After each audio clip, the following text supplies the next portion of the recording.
Olá, amigos, tudo bem? Estamos agora no momento importante do nosso curso. Hoje é o nosso último estudo desta série. Mas esse tema não termina aqui, esse curso não para por aqui.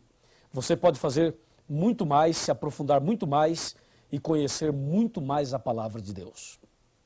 O tema de hoje é o fim do grande conflito. E dentro desse tema estudaremos a volta de Jesus. Apocalipse capítulo 21, versículos 1, 2, 3 e 4 diz: Vi novo céu e nova terra, pois o primeiro céu e a primeira terra passaram, e o mar já não existe. Vi também a cidade santa, a nova Jerusalém, que descia do céu da parte de Deus, ataviada como noiva adornada para o seu esposo. Então ouvi grande voz vinda do trono dizendo: Eis o tabernáculo de Deus com os homens. Deus habitará com eles. Eles serão povos de Deus, e Deus mesmo estará com eles. E lhes enxugará dos olhos toda lágrima, e a morte já não existirá. Já não haverá luto, nem pranto, nem dor, porque as primeiras coisas passaram. E aquele que estava sentado no trono disse: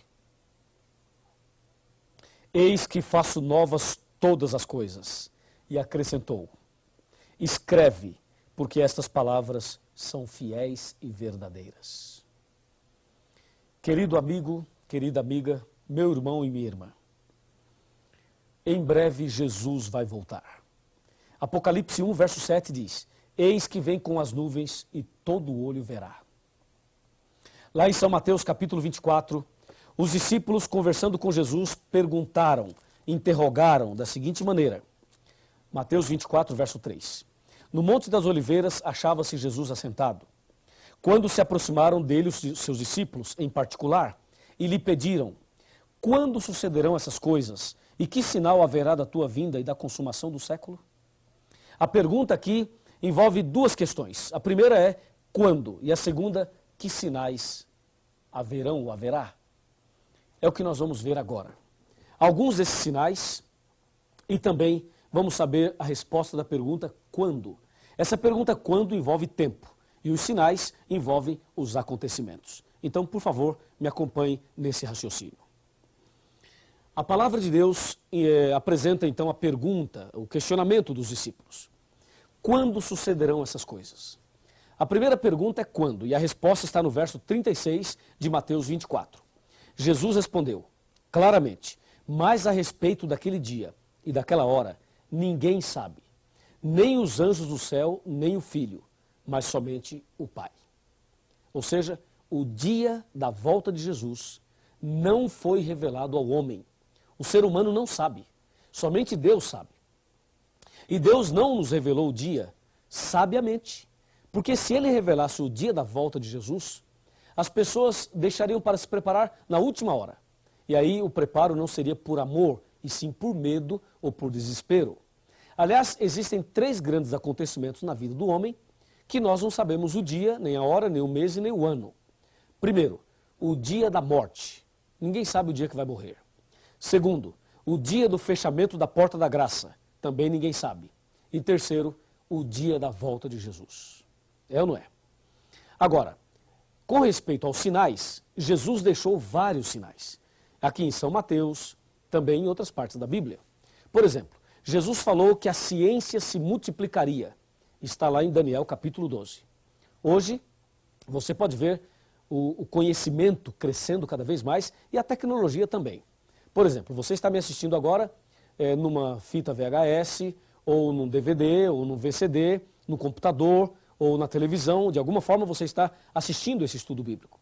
Isto é o crescimento da ciência. Veja, eu estou aqui falando a você e muitas pessoas, milhares e milhares e milhares, estão ouvindo a mesma mensagem. Pela televisão, ou quem sabe somente ouvindo a voz. É o que diz a Bíblia, a ciência se multiplicará. Ciência no sentido de conhecimento e ciência no sentido de tecnologia também. Jesus também disse que a fome seria algo muito forte nos últimos dias. A fome. No Brasil, tem esse projeto do Fome Zero. Eu quero dizer que o projeto tem o seu lugar e todos nós devemos combater a fome. Porém, a profecia diz que as pessoas estariam passando fome e morrendo de fome. A fome é também um sinal da volta de Jesus. A miséria, a desnutrição, essa situação terrível. Sabe, hoje, mais de 800 milhões de seres humanos passam fome no mundo, muito mais que isso. Essa informação que estou dando é uma informação que já tem que ser atualizada. Mais de 800 milhões de seres humanos passam fome no mundo. Jesus também disse sobre os terremotos. Terremotos em vários lugares. Está aqui em Mateus 24. Mateus 24, veja, terremotos em vários lugares.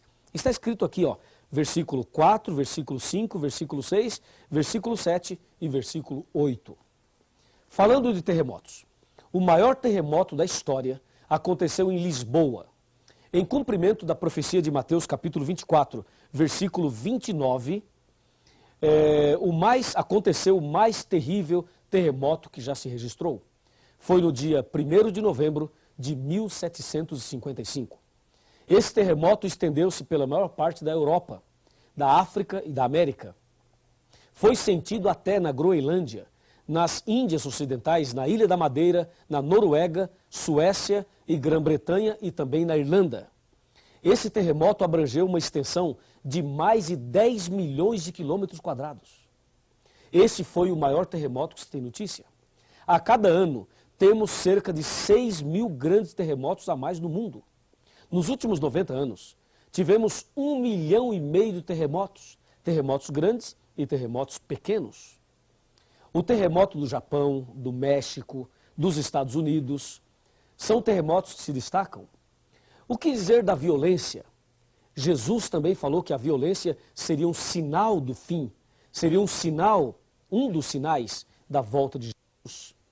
A violência em todas as suas áreas, as drogas, que são fatores de violência. O que dizer das doenças, das pestes? Os hospitais estão lotados, as clínicas também. Talvez você que está me assistindo agora tenha na família alguma pessoa doente. Talvez você mesmo esteja passando por uma situação dessa. Pestes. Podemos citar aqui o câncer, o vírus HIV, a malária, cóleras, Lyme, o vírus Marbus, o vírus Anta, o vírus Ebola, doenças estranhas, muitas doenças. A cada dia, vários tipos de cânceres aparecem por aí e milhares e milhões de pessoas estão morrendo a cada dia. Um dos sinais mais fortes da volta de Jesus é a mornidão. A mornidão, isso tem a ver com as religiões. As pessoas que são religiosas, porém, são mornas. Sabe, são membros da igreja, mas estão mais mortas do que vivas. Essa mornidão, as pessoas pegam a Bíblia, mas não tem vibração no coração, não tem alegria na vida, não vibra com a palavra de Deus. Há muita gente que tem nome de cristão, mas já morreu faz tempo. E se você que está me assistindo está espiritualmente morto, acorda, meu amigo. Jesus pode te ressuscitar hoje. E acorda logo, porque Jesus está voltando. E você precisa estar preparado para esse grande dia. Concorda comigo? A mornidão está em Apocalipse 3. Nem és quente nem frio, és morno. Esse é um sinal da volta de Cristo. E mais, em São Mateus capítulo 24, versículo 24, lemos: porque hão de surgir falsos cristos e falsos profetas. E no verso 7 diz: porque muitos virão em meu nome, dizendo, eu sou o Cristo, e enganarão a muitos. Sabe, de vez em quando aparece um aí, nos Estados Unidos, no Brasil, pessoas aí com a barba longa, cabelos longos, dizendo, eu sou o Cristo, não sei o quê. Veja quanta conversa. E esses homens nem sequer conhecem a Bíblia. Estão falando aí por aí que é Cristo, que é isso, que é aquilo. E há outros por aí que são falsos profetas, que usam a Bíblia para enganar as pessoas, para pegar dinheiro das pessoas, para explorar as pessoas. Está assim, ó, de falsos profetas. Tome cuidado com essas pessoas. Siga o que diz a Bíblia e não siga o homem. Porque disse Jesus, maldito o homem que confia no homem. Jeremias 17, versículo 5. São sinais dos tempos. Surgirão falsos profetas, falsos cristos, fazendo prodígios, milagres, para enganar as pessoas. Um outro sinal da volta de Cristo foi o escurecimento do sol e da lua, que se deu no dia 19 de maio de 1780. O sol escureceu em pleno dia, e a lua apareceu em forma vermelha como sangue. Um outro sinal é a queda das estrelas, conforme diz Mateus capítulo 24, versículo 29. Isto aconteceu no dia 13 de novembro de 1833. Isso ocorreu nos Estados Unidos, na América e também na Europa e em vários lugares do mundo. As estrelas começaram a cair por volta de 11h30 da noite, estrelas cadentes, meteoritos, em grande quantidade, como se fosse o fim do mundo. Mas não era.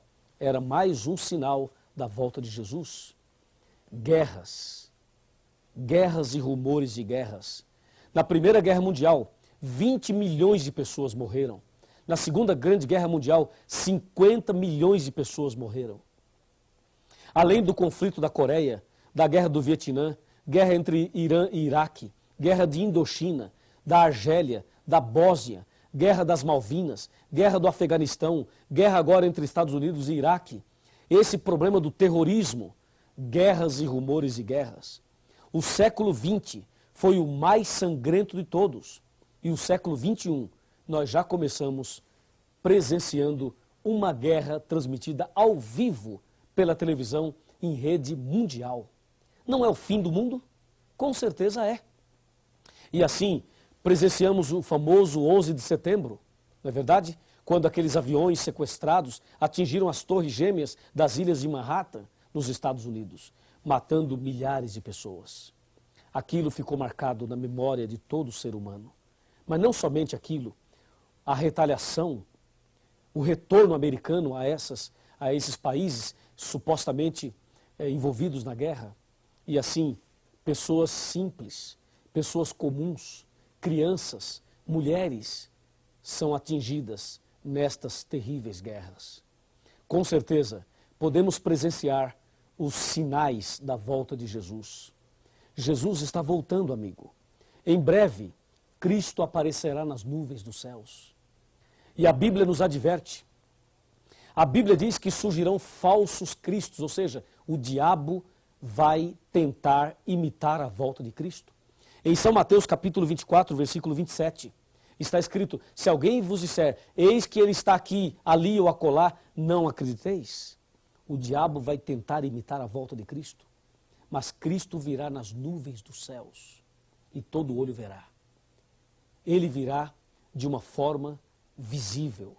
O diabo, quando aparecer por aí imitando a volta de Cristo, ele vai andar na terra, vai fazer alguns milagres por aí e não será visto por todos ao mesmo tempo, a não ser pela televisão. Mas isto está errado. Jesus aparecerá nas nuvens dos céus, todo olho verá e Jesus não vai pisar na terra. Vejamos alguns detalhes importantes. Detalhes importantes sobre a volta de Jesus, ok? Me acompanhe aqui nesse raciocínio aqui. Primeiramente, quando Jesus voltar, ele virá em corpo visível. Segundo, nas nuvens dos céus. Terceiro, com todos os anjos. Quarto, todo olho verá. Quinto, não pisará na terra. E sexto, virá com poder e muita glória. E grande glória. Quando Jesus vai voltar? Guilherme Miller disse que Jesus voltaria em 1844. Jesus não veio. Depois, a Sociedade Torre de Vigia disse que Jesus viria em 1914. Jesus também não veio. Teve a Primeira Guerra Mundial. Depois, o padre Cícero do Juazeiro e Nostradamus falaram que 1000 chegará e que de 2000 não passará. Erraram feio, porque já passou 1000 e já passamos do ano 2000. Estamos em 2004. E Jesus não veio. E o que Jesus mesmo disse? Jesus disse: o dia e a hora ninguém sabe. Para que voltará Jesus? Primeiro, para buscar aqueles que o aceitarem como Salvador pessoal. Que bênção. Segundo, para dar fim ao sofrimento. Terceiro, para prender Satanás. E quarto, para estabelecer o seu reino eterno. O que acontecerá quando Jesus voltar? Haverá a morte dos ímpios, haverá o arrebatamento e a transformação dos justos, haverá a ressurreição dos que morreram em Cristo, tudo que há na terra será destruído e a terra ficará vazia e escura por 1000 anos. É preciso entender não somente isto, mas é preciso entender mais. Me acompanhe agora para a parte final deste importante estudo. Vamos comigo. Você agora sabe como será a volta de Jesus. E você também sabe o cuidado que deve ter com os falsos cristos e os falsos profetas. Então, quais são os passos que você deve dar para estar preparado para a volta de Jesus? São 5 passos. Me acompanhe. O primeiro passo que você deve dar, primeira decisão, é estudar a Bíblia Sagrada. E isso você está fazendo. Segundo passo, aceitar Jesus como Salvador pessoal. E isto você também já aceitou. Terceiro passo, aceitar e guardar os 10 mandamentos. Eu creio que você também já aceitou isto. Quarto passo, ser batizado. Ser batizado na igreja verdadeira. E último passo, permanecer firme na fé, aconteça o que acontecer, até o fim. Repetindo, estudar a Bíblia, aceitar Jesus, guardar os 10 mandamentos, ser batizado e permanecer firme na fé. Você gostaria de dar esses passos todos? Com certeza sim. Aí, Jesus vai voltar nas nuvens dos céus. Quando ele voltar, vai nos levar para o céu. O povo de Deus vai para o céu. Os ímpios irão morrer. Aí vai passar 1000 anos. Depois dos 1000 anos, vai descer do céu a cidade santa, a Nova Jerusalém. Aí os ímpios que ficarem mortos ressuscitarão. E no final do milênio haverá então a sentença final. Para o grupo da direita, Jesus vai dizer, vinde benditos de meu Pai.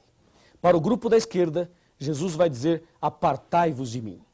Naquele momento, cada ímpio, cada pessoa que vai se perder, poderá assistir o filme da sua própria vida. Cada pessoa irá ver todos os momentos e oportunidades que eles tiveram. É como se estivesse da sua própria vida. E todos verão as chances que tiveram. E aí todos os ímpios que irão se perder reconhecerão que Deus é justo, que Deus é perfeito e que Deus é amor. Depois que todos olharem e assistirem às cenas da vida, não haverá dúvida nenhuma. Não haverá. E naquele instante, as pessoas poderão ver, inclusive, este momento. Porque este momento está sendo filmado e registrado por Deus. Se você se perder, verá esta cena naquele dia. Se você perder sua salvação, não vai dizer que não sabia e que não teve chance. Porque você sabe e está tendo a chance agora. Entendeu? Aí depois que todos assistirem o filme da própria vida, inclusive Satanás vai ver o filme da vida dele, e com certeza o filme da vida dele é um filme de terror. Então naquele instante, todo joelho se dobrará diante de Jesus. E vai se cumprir Filipenses 2, capítulo 2, em que diz, todo joelho se dobrará diante de Cristo, porque ele recebeu um nome que está acima de todos os nomes. Imagina, todo mundo se curvando diante dele, o próprio Satanás irá se ajoelhar e reconhecer que Deus é amor. Na verdade, no processo do juízo e no processo do conflito, o que estava em jogo era também o caráter de Deus. Deus se deixou julgar. Deus também fez o nosso julgamento, mas ele se deixou julgar. E no final do conflito, ficará claro que Deus é amor. E todo joelho então se dobrará. Logo após isso, vai acontecer uma coisa emocionante. Terrível e emocionante. Deus, ou Jesus, vai dar adeus a todos os ímpios. E naquele instante, eles serão destruídos. Mas o diabo vai arregimentar a multidão para tentar tomar a cidade santa. E aí vai descer fogo do céu, misturado com enxofre. E todos eles serão queimados. Queimados e reduzidos a pó. E esse mesmo fogo que vai queimar os ímpios, irá purificar a terra. E nós teremos um novo céu e uma nova terra. Quando os ímpios forem queimados, provavelmente terá alguém que nós conhecemos, alguém que nós amamos, pode ser um pai, uma mãe, um marido, a esposa, um filho, uma filha, uma pessoa querida por você. Pode ser que uma dessas pessoas esteja do lado de fora. E pode ser que você esteja do lado de dentro. E esta pessoa pode estar sendo queimada lá. Eu pergunto, será que você vai ficar feliz dentro da cidade santa, vendo o seu parente sendo queimado? Com certeza não. Com certeza nós vamos chorar. Eu vou chorar. Você vai chorar. E eu acredito mais. Acredito que Jesus também vai chorar. Porque diz a Bíblia que Deus não tem prazer na morte do ímpio. Não tem. E naquele momento vai se cumprir Apocalipse 21, versículo 4, que diz: e Deus enxugará dos seus olhos toda lágrima, a última lágrima, e a morte já não existirá. Já não haverá mais pranto, nem clamor e nem dor. O conflito chegou ao seu final. O diabo foi queimado, os ímpios foram queimados, e Deus nos dará um novo céu e uma nova terra. Gostaria de apresentar a você a última citação desse estudo. Me acompanhe. Essa última citação é incrível. Eu gostaria que você acompanhasse atentamente. Está bem aqui. Você poderá assistir atentamente esta citação. Você poderá ler comigo. O grande conflito terminou. Pecado e pecadores não mais existem. O universo inteiro está purificado. Uma única palpitação de harmonioso júbilo vibra por toda a vasta criação. Daquele que tudo criou, emanam vida, luz e alegria por todos os domínios do espaço infinito. Desde o minúsculo átomo até o maior dos mundos, todas as coisas, animadas e inanimadas, em sua serena beleza e perfeito gozo, declaram que Deus é amor. Está no livro Grande Conflito, de Ellen White. No livro Grande Conflito. E eu vou até dizer para você a página que eu estou lendo aqui. Página 678. Eu estou arrepiado só de ler que o grande conflito terminou. Para que naquele dia você não tenha que se curvar diante de Deus, diante de uma pressão, porque você não tem outra saída. Para que você não seja ímpio naquele dia e tenha que se curvar diante de Deus forçosamente pelo reconhecimento de que Deus é amor. Que tal nos ajoelharmos agora por livre, espontânea vontade, por amor, e reconhecer que Deus é tudo isso? Vamos ajoelhar e vamos orar. Ajoelhe comigo. Vamos falar com Deus. Querido Pai Celestial, obrigado pelo estudo da Tua Palavra. O grande conflito terminou e nós receberemos do Senhor a vida eterna. Obrigado por esta promessa. Obrigado por esta certeza. Eu entrego essa pessoa nas Tuas mãos e peço ao Senhor que cuide dessa pessoa, da sua família, dos seus queridos, para que naquele dia ninguém que está aqui hoje se perca, mas que todos alcancem a vida eterna. Nas Tuas mãos eu entrego a minha vida, entrego também a vida dessa pessoa que está orando comigo. Louvado seja o Teu nome. Em nome do Senhor Jesus. Amém.